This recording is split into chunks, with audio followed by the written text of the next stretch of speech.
mira, bobo. Anda para allá, bobo. Ladies and gentlemen, welcome back to the SoFlo Soccer channel with myself and Dani. Solana, Inter Miami are finalistas, the League's Cup, after defeating Orlando City SC 3-1 at Chase Stadium. 2 goals from Messi, 1 from Velasco Segovia. An insane game. I just got back home. The adrenaline is still going. I know I'm pretty loud for it being almost midnight, and I know you're over there at somebody else's house, so I don't expect you to be as loud as me. But Solana, how are you doing, sir?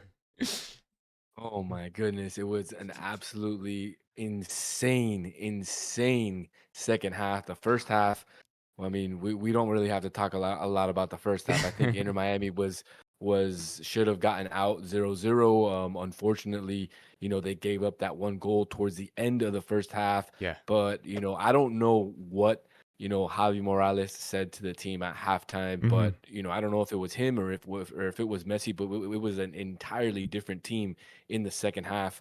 And Inter Miami just attacked relentlessly in the second half and finally got a call to go their way, get that penalty, and then the story was written from there, Matt. It was unbelievable. I mean, I'm so far away, yet I felt so close watching the game, and I woke up everybody in the house when I yelled that goal and especially the second goal. So, but I'm so happy right now, and I'm not as happy as I should be because I see Seattle's winning 1-0. But other than that, I'm happy that Inter Miami is finalistas, like you said. And not only are we going to the finals, but we're also qualified to the CONCACAF Champions Cup 2026. So Inter Miami will be playing some international football in the spring, and I'm super excited about that as well.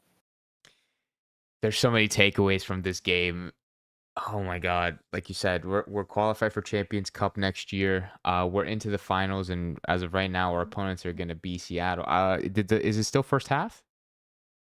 Yeah, it's still first half. It's just under 44 minutes, but it's been a pretty feisty game. Oof, Seattle got a okay. goal in the early stages, like in the 6th minute. But LA Galaxy has been going back and forth, and I wouldn't be surprised if they can tie it up in the second half. Right. Look, I normally, when we do these talks, we normally talk first half. We'll talk about the lineup, things like that. I feel like we should just talk about the second half. We'll talk about the lineup itself, like how the team lined up. And maybe if you want to give an opinion on how we played on the first half, we can. But second half is where all the magic happens, and I feel like we need to primarily talk about that. The one thing that let me talk about the lineup first, and then I'll say my thought. But I don't know how you felt about it, but I was so surprised in a way on how this team lined up, because I did not expect there to be, I don't know. I just didn't think. I thought it was just going to be the usual. We were going to see the usual Allende, Velasco Segovia, with Busi and Rodrigo de Paul in the midfield. But instead, we see Oskustari in net. The back four was Jordi Alba on the left, Falcon, Lujan, Ian Frey. I think we all knew Ian Frey was going to play. The two midfielders, or I guess the two volantes, you could say, were Busi and Bright. Baltasar Rodriguez makes a start after scoring his worldie, and De Paul in a more advanced position, and then Messi and Suarez essentially up top. How did you feel about this lineup going in? Were you expecting this? Are you not surprised? Were you relieved? Give me your thoughts. I mean, I don't think I was expecting the entire change like he did, taking out Segovia and Allende. But I knew that with Messi coming back into the lineup, one of those two was going to have to be sacrificed. Now, where I was surprised was that he gave the confidence to give Baltasar Rodriguez that start, after that goal that he had. And look, he's shown flashes of greatness, and I think he played a fantastic game today. I think, he's very good in the one-on-one. He's very smart on the ball, and he hustles back on defense as well. So look, was I surprised that he started? Absolutely, but I was happy that he started. Why? Because Mascherano finally showed that he can adapt to a game, and he looked like he might have studied that last game that we played against Orlando, because the first half was completely different than the first half that we saw when we were at Orlando a couple of weeks ago. Kind of transitioning into the first half talk, I thought Inter Miami played a pretty good first half because they didn't let any goals until the end of the first half. And I thought really what the game plan was to allow them to have the ball and counterattack and try and cause a turnover in the final third, and Mm-hmm. then also counterattack with an odd number rush. And I think that it kind of worked. We had a couple of chances, and really, other than a couple of that clear Angulo chance that he missed, and maybe one other Pasalic shot from Mm-hmm. outside the box, Mm-hmm. Orlando didn't get anywhere near Inter Miami's net. So I Yep. think Macherano's game plan overall was fantastic for Mm-hmm. the first half. I absolutely agree. I think mix that with I think the confidence, the intensity, the passion that these players put out in that first half. It looked like they wanted to grab this game by the you know what and really really take it. And I was really happy when I saw Inter Miami essentially dominating, um, and really really being a threat up top and creating chances and putting shots and trying to test the goalkeeper as much as much as they possibly could. I thought Baltasar played great, like you said. I won't add anything more. Um, Messi was looking like he never had an injury, and Suarez was doing his thing. The one negative thing that happened in that first half, and you guys know, was that we conceded. We conceded in the. It was in like I think 45 with 30 seconds on the clock. As soon as the announcer on the stadium was like 1 minute of added time left, boom, they scored. So I'm like, damn. So, and I'm like, it's not fair. It wasn't fair. It wasn't just because we were all over them and they managed to sneak away that Orlando goal, which I knew was coming. I knew they were going to score first. I don't know why. I just knew we were going to concede first. Um, and that's how the end of the first half. Going into halftime was a completely. We know we were already down one. We knew we had to make changes. We knew we had to play with that extra oomph, that extra 10%. And I think Inter Miami did a great job doing that. And so, what were your thoughts on going down in the first half, going into the second half, and kind of redoing that game or kind of adjusting the game plan? And then we'll talk about the goals. Yeah, I thought the goal that Orlando scored was just a mistake, Mm-hmm. from Maximiliano Falcon because he allows Pasalic to get by him initially. Then he does a great job recovering and trying to poke the ball out. Mm-hmm. Unfortunately, it bounces off of Pasalic and he gets the ball right there and he scores, and it's just an unfortunate goal. And like we say in Spanish, and you're gonna understand this, it was like un baldazo de agua fría at that Yeah. point because you were trying to hold on and go into the half, 0-0, Mm-hmm. and they score this goal, which nobody expected them to Mm-hmm. score a goal at that point, and Right. and much less the way that it happened. It was just Yes. lucky, and I think Mm-hmm. going into the half, I think Macherano saw that, and he said, "Hey, we need to be more aggressive. We need to go out and get the game." And on the other side, I think Oscar Pareja made a very big mistake, in the second half because he stopped pressuring Miami and he sat back and allowed Mm-hmm. Miami to control the game. Something that, although it's not really Macherano's game plan every game, it's something that these players are very used to doing in their career, right? Controlling the ball, dominating the ball. And when you allow them to get the ball for enough minutes, they're going to get you. And going into the next topic, and I'll let you take it into there, they did exactly that. Yeah. I actually kind of want your perspective on these goals too, because I'm sitting at I'm sitting in section 124. So they unfortunately they happen on the other side of the field. So I only saw just glimpses of build up and how they kind of came about. But for the first goal, Inter Miami wins a penalty kick.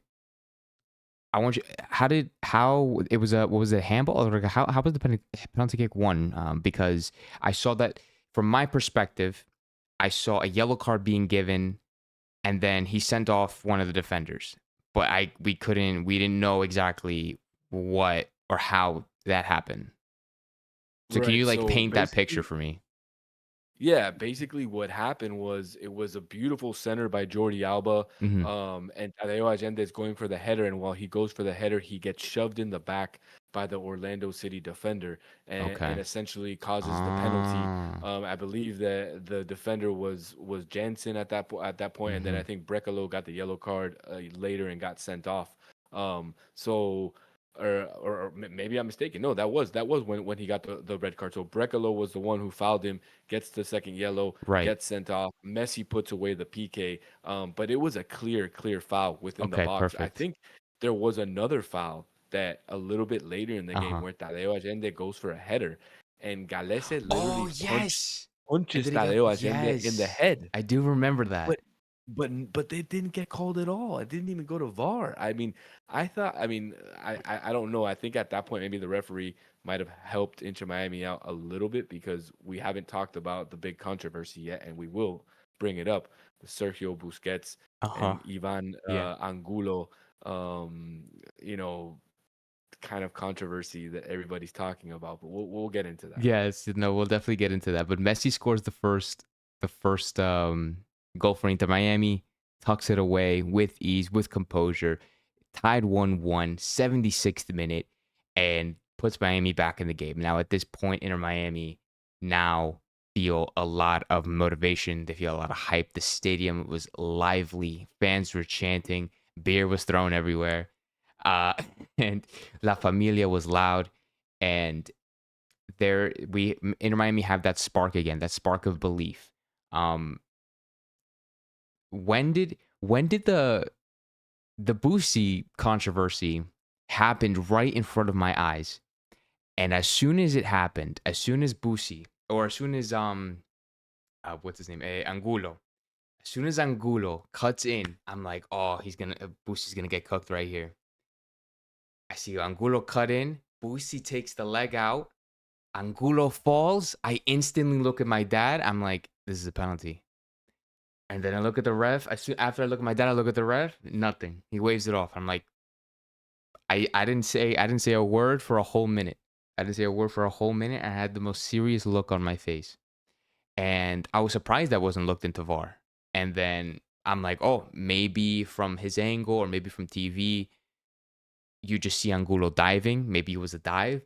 But no, as soon as I was in my car and I saw everybody was talking about it, I'm like, no. So I had a good feeling, or I had the right feeling that this could have been a penalty, but we get lucky. We get lucky and it's not called.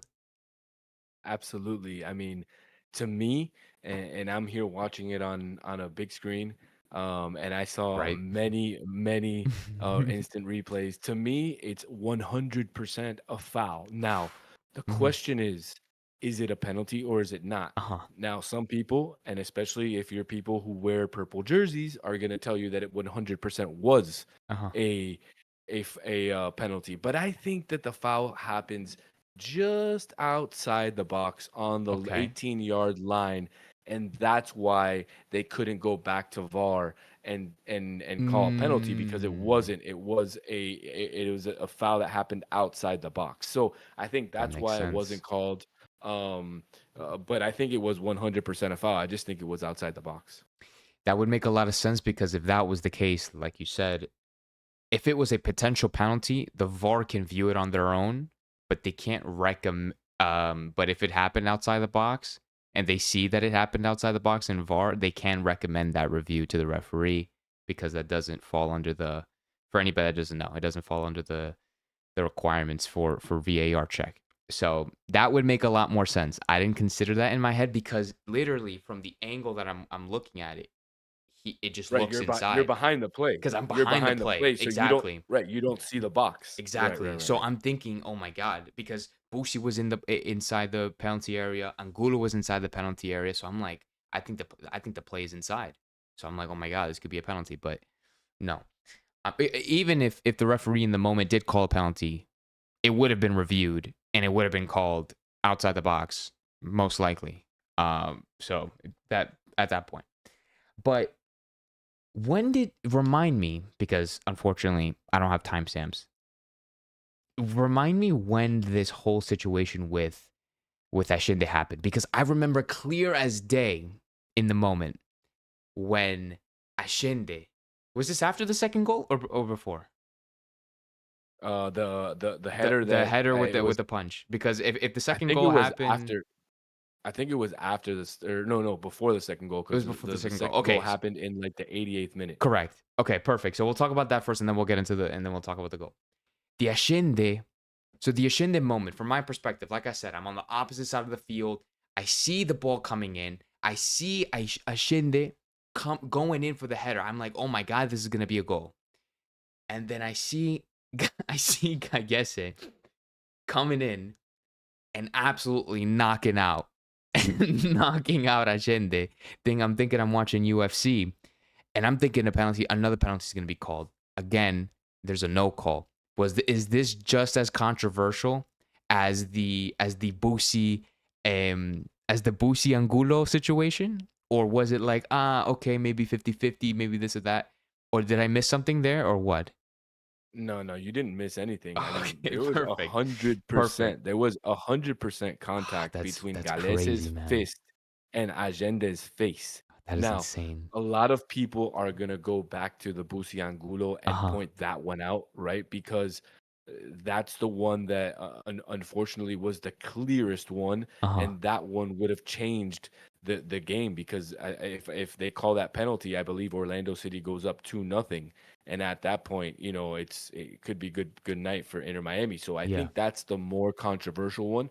Obviously, by calling this one, Inter Miami could have gone up 2-1. But again, every referee is gonna have their own interpretation of the law. of course. Again, for me, I felt like it was a punch. And you were at the field, you feel the same thing. Yeah. I would love to hear what the referee's opinion was on that player, at least if they went to VAR, Yeah. because I know there are certain rules where the goalkeeper has authority, Or like the right in of certain way or places. whatever. Right. But that's in the little box. This was outside the little box. So Correct. that's why to me, I thought, it should have been called a penalty. But then again, um, I'm not gonna complain. We're finalistas, so I'm not gonna complain. Exactly. And that's all that matters. I'm just glad that Ashinde didn't get a concussion. And Gajesh seemed to be fine, even though I think he was pretending to be injured because he also went down. But we're not gonna dwell on it too much. I just thought that was crazy because we all saw it. I guess it doesn't matter where on the field you were. It was clear as day for everybody. So no recommendation on the review there. I guess they didn't want to make it too obvious that they wanted Miami to win, because I don't want to talk too much on the refereeing, but it was very inconsistent. I guess you would say, to put it in a nice way. It's it's Um, always inconsistent, Matt. It's always yeah, inconsistent. I unfortunately, mean, unfortunately it is. we can have an episode just on the refereeing every single game if we wanted to, and we wouldn't run out of topics to talk about, Yeah, unfortunately, and that's not a good yeah, thing. It's always yeah, good when you don't notice that the referee is present in the game. I yeah. thought it was interesting that he gave out 3 yellow cards in the first half. Um, and some of the yellow cards that he gave out, I thought they were good. I thought he missed a couple yellow cards, like Hmm. the backhand to Suarez's face. I thought that should have been a yellow card. We could talk about this for You know, this is a whole stream. We can that's talk what about I'm this for a whole two that's what I'm hours. saying. We could always talk about the refereeing. Yeah, But I think at the end of the day, he was bad for both teams and good for both teams in certain situations. So I think at the end of the day, it kind of evens itself out. I agree. I don't think he was favoring one over the other. And he had to show those yellow cards early to kind of not send a message, but kind of set the tone. But inconsistency, it didn't. At the end of the day, he kind of messed himself up. Like, he kind of screwed himself over with that. But anyways, we're not going to dwell on that. We're going to get into the real climax of this game. The climax of this game, in the 88th minute of the second half. Everyone's thinking we're going to pens. We're preparing for it. And we were just counting down the seconds at this point. And the most insane thing happens. Messi has it on top of the box, or maybe let's say 25 yards out. He gives the ball to Ashende. From what I remember seeing, from my perspective, or he gives the ball to Alba. Sorry, this is what I remember seeing from my perspective. Messi's like 25 yards out, gives the ball to Alba, comes back out. I think it was, I don't know if it was De Paul or Delasco at this point, because the figures were very similar with No, the long it hair. was De Paul. It was De De Paul. Paul? Okay. They were very similar with the hair and everything in the figure. So De Paul, it comes to De Paul lets it go. Messi, being the GOAT that he is and doing Messi type things, this is just a regular Wednesday for him. Dribbles by 3 opponents, passes it off or lays it off to Jordi Alba. Jordi Alba then gives it back immediately to Lionel Messi, strikes it hard, low, and to the right. Gallese couldn't react. The defender in front of him couldn't get a foot in front. And Inter Miami are up 2-1. An absolute golazo from the GOAT. 2 goals on his return in the semifinals. He shows up when he's needed the most. And he showed up in these 2 moments. And in this moment specifically, how did you see the goal from your perspective on that big screen of yours? Oh my gosh. It was, like you said, it was an absolute golazo. Just seeing Jordi and Messi connect Yeah. like how they used to do in the Barcelona days. I mean, they do it by memory. Jordi knew where Messi was going to be. Messi ran to the spot. He gave him the ball. And then, of course, we were saying it on the live stream I was having with a buddy of mine. Yeah.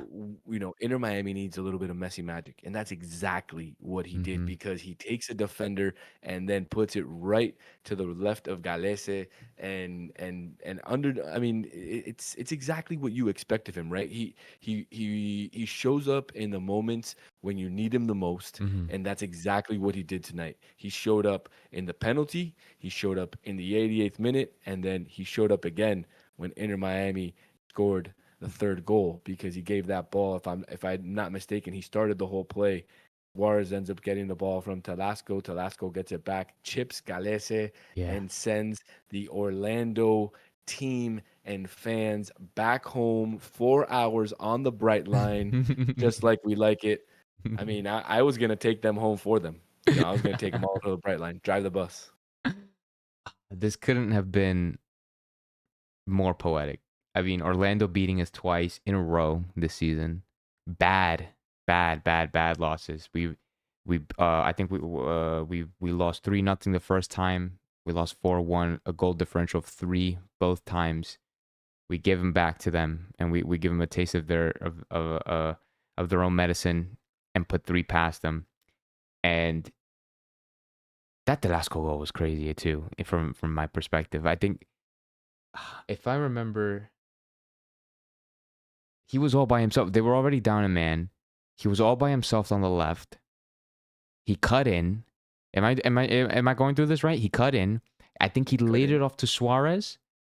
He did. Right? Suarez one times it back to him. One times it back, and then he hits it. Golazo, man. Absolutely golazo. And at this point, I don't want to say we were lucky, but at this point, obviously, Orlando are desperate. They're only down a goal. They're trying to get numbers forward. They only had, I think, 2 center backs from what I saw. I believe it was only 2 center backs from my angle, and Delasco was just wide open. And boom, boom, boom, tiki-taka play again. This time Delasco and Suarez linking up. It's just absolutely poetic. Before you say anything, Henry Manuel is getting upset because I'm not responding to any of the chats, even though I'm pulling him up on the screen. He's not. He's upset that I'm not reacting to any of the comments. But you guys have been amazing. There's so many commenters on right now. Everybody's talking about the Gallese punch. Everybody's talking about it. They're like, there should have been a red. Ashley was like, Ashley was at. I met a girl named Ashley with her boyfriend that was in the stands, and she was like, Gallese absolutely decked Allende. Like, that should have happened right in front of my face. A lot of people are praising the performances from the GOAT himself, from Velasco Segovia, from Baltasar Rodriguez, who had a fantastic game. A lot of people are criticizing De Paul's game, which I guess we could talk about later. But I thought everybody played fantastic. But I know, give me your thoughts on the 3rd goal and just kind of this win overall, and kind of to wrap up the game itself, beating Orlando, 3 goals, Delasco golazo. Like, how does this feel, man? Like you said, we're going to send him back to the bright line. Like, you send him back on the bright line 4 hours. Absolutely. I mean, this is how rivalries are born, right? Games like this. Inter Miami loses, just like you said, the last two games, one at home, one away. But this one was the one that meant something, right? This one was the one that had something on the line, a trip to a final, to be able to add another trophy to the trophy case. A trip, not only that, but a trip to the CONCACAF Champions Cup. Now Orlando has to earn it Mm-hmm. on Sunday or Saturday. I don't remember when the third place game is, against the loser of LA Galaxy and Seattle. Inter Miami can play now with the freeness, knowing that, hey, the only thing on the line is a trophy. We already have our spot sealed. So this is Yeah. exactly how rivalries are born. Games like this, wins like this. And to answer your question, that third goal was another bit of magic by the team. It Absolutely. shows that they're starting to gel, they're starting to understand each other. And look, I agree with some of the chat. I don't think that Paul had the best first half, but I think he Mm-hmm. had a fantastic second half. He had two or three fantastic balls Mm-hmm. that he lofted in. He helped out on both the Messi second goal and the Telasco goal, so he was involved in those. And not only that, he just ran a lot. Yeah. His physicality and the amount of fitness that he expands in a game is absolutely unreal. I mean, he's really living up to the nickname El Motorcito. So again, I agree with some of the fans, in some of the aspects Mm-hmm. of Rodrigo De Paul, but I think he had a really good second half overall. And I think everybody, I think, had a better second half because we all stepped up when we were all very tired. You could tell. I think some of the players were tired, at least from what I saw. I know Ian Frey was extremely gassed. I think in like Yeah, he cramped up 75 at the minutes end. in, yeah, like he was cramping at the end. He was so gassed, and I was expecting him to come off, but he was a warrior, staying on, kind of battling that molestia and that cramp. I thought Falcon didn't have the best game in general. I thought he kind of fell asleep in the beginning. In the second half, I didn't really notice him, to be honest. But Jordi Alba was fantastic. This was probably one of the best games that I've seen from Jordi.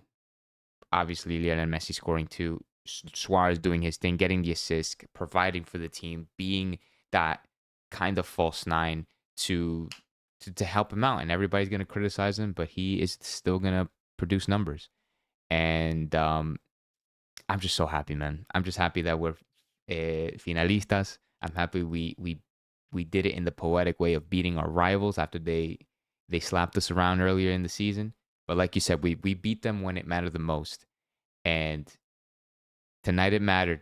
And so those last two losses we're not even gonna worry about. We're not gonna think about, because all we're gonna think about is Sunday when we face either LA Galaxy or Seattle Sounders. Right now it's still 1-0. I'm looking at it right now. It's the 52nd minute. Um, so I mean, I would have loved to have played LA Galaxy, but it looks like we And, might be and, facing and I'll tell you Seattle. why. You know why though? Not Yeah. because they're the weaker team, right? And because we just beat them, Mm-hmm. about a week ago, but the travel from Miami to Seattle, I think it's a 6.5, 7 hour plane ride to Oof. get from Damn. Miami to Seattle. It's a very long plane ride. Not only that, but Seattle has a really, really good home crowd, and that's gonna play a factor Yeah, they in the do. game on Sunday. And they also play on turf. And the ball Oof. rolls a lot differently on turf. We know that for these older guys, Mm-hmm. it's not good to be playing on turf, even though it's a final, they're gonna play, obviously. But knowing that Mm-hmm. Messi is coming back from an injury, having to play on turf is rough. So I'm really hoping LA can, get a goal here in these next 40 something minutes and force penalties because Yeah. um yeah, I just feel like what better ending than Messi lifting the trophy in Hollywood, you know? That it would be Like extreme. I didn't even think about it that way. Huh? What did you say? could you write a better movie script? I think that would be the perfect script. I think that would be the perfect script to win a trophy, to lift a trophy in Los Angeles, in the in the city where movies are written, where stories are made. I think that I didn't even think about it that way until you said that. That is an absolute that is the perfect way that is the most poetic way to lift the trophy. What is in the City of Angels? That's absolutely insane. Didn't even think about it. Hopefully we can get that poetic ending. There's not that much left time in the game, probably about 35 minutes. Ooh. Oh, Is they there almost. Oh, they almost scored? Yeah. Oh, damn. Let me see. Let me look at the comments really quickly before we kind of wrap things up here. KGF says, I also want Messi to face LA in the final. Um, Pepto Bismol says, Leagues Cup is Miami's best chance at a trophy this season. That's kind of crazy, yo. Bro has no faith in Miami to win MLS Cup. Um, I mean, we don't have that many games left in the regular season. We I think have what? 7 games. 7 games? I was gonna say 8. Okay, 8, 7 games. So we don't have that many left. Maybe So yeah, no, I don't know. It's around there. It's a handful.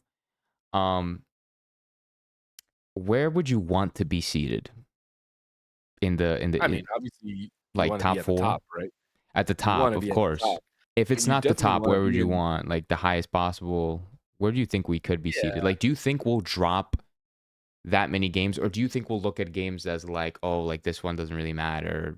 Because like like for the DC one, we rotated heavy. I think for, I forget which other one we also rotated a little bit, and we just not. I don't want to say throwing these kinds of games away, because we did it obviously for the right reasons.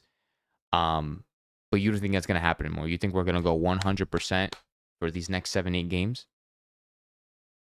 Mascherano has shown that he does wanna do that, but I think Mm-hmm. he's gonna rotate in some of these games. Remember, Inter Miami doesn't play that tough of a schedule down the Yeah. stretch. They have Atlanta, who's basically eliminated from playoff contention. Mm. They have, I think, DC United again. I think they play Charlotte and a few other games. And remember, they have 3 games in hand still. So, Mm-hmm. these guys can still potentially break their own record from last year if they win every single game. Now, do I think they're gonna do that? No. I think at Mm-hmm. the end of the day, they're gonna end up maybe resting a few players and, Mm-hmm. and and getting one of the top couple seeds. I think 1, 2, 3, 4 is okay. You get a home field in at least one of the playoff series, which again, I hate the playoffs. I hate how ridiculous you have 3 games in the first round, Oh, that's home, away, ridiculous. Yeah, home. that whole Then rule then change was it's only stupid. 1 game, and you have to play Yeah. away. Like, just do a home and home, and do it best goals, and that's it. Like, let's just be normal, like the rest of the world. That's let's not try to be so different. Uh, no, but I agree with you. I hate the whole 3 game best of 3 thing that they added. What was it last year? Yeah, I hate the whole thing. But anyway, finals on Sunday. I'm excited. You're excited. We're all excited. We're happy with this win against Orlando. Messi's back. Inter Miami's back. We have some couple of days to rest because we're not playing on Saturday anymore. I think it was against like Chicago or something. I forget. Um, but now we're just focused on Sunday. Inter Miami played great. I smelled like beer. La Familia showed up. Dani Solana stayed up late to watch it at a relative's house, and we're feeling good. And we're finalistas, man. And do you have any other final thoughts or comments before we go to sleep and take a shower? No, man. Thanks for having me on. As always, it's a pleasure. I'll let you get out of here so you can go take that shower. I know Yeah, that hot dude, shower. dude. I That hot smell shower. like beer. I'm stinking it up right now. Seattle just scored, by the way, 2-0. I So, saw that. I saw that. all So it right. looks like So, we're gonna be heading to the turf and to oof. the rainy city where Starbucks was founded. Was it actually founded in Seattle? It Oh my. was, man. It was. All right. I think Amazon was also founded in Seattle. No No? way. All right. Well, hopefully they don't discover a trophy in Seattle. Hopefully not. So, but thank you, but thank you guys so much for tuning in to this late night live stream with myself and Dani Solana, bringing in his expertise and his great comments and input as always. I appreciate everybody that's tuned in. We have a lot of people in here right now. Subscribe to the SoFlo Soccer channel if you guys are new. Like if you have enjoyed it. Go follow Danny on all of his socials. Danny, where can they find you? Plug in all of your stuff. Everywhere dice el Dani. Everywhere.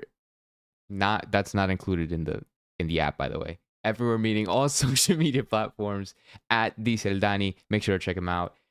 Guys, have a good rest of your night. Miami are in the finals. I'll see you guys in the next one. Vamos, Miami.